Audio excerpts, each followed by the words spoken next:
All right, last two practice problems. You should be pretty good at these by now. We're going to find all the angles. We've been given 59 degrees. We are going to subtract that from 180. So what is that going to be? 121.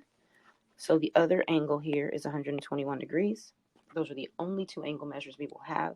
Let's fill in all of the 59, starting with the vertical. It's 59. Alternate interior, 59. And then the, oh, just kidding, that's a corresponding. And then alternate exterior would be 59. The rest of the angles are 121 degrees. So they've asked for angle 1, 121 degrees. Angle 2 is the one that was given to us. It's not labeled, but that's the only number that's missing.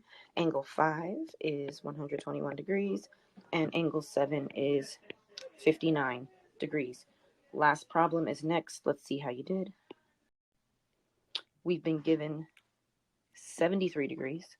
First thing we always do, go ahead and subtract that from 180.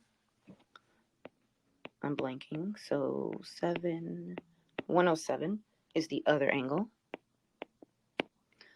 Starting with the vertical, we're going to fill in all the 73s. This is vertical. Angle 6 would be the corresponding, and angle 7 would be the alternate exterior. Everything else is 107 degrees. The angles they've asked for are angle 1, angle 3, angle 6, and angle 7. That is it. You are ready for your exit ticket. Take your time. Do your best.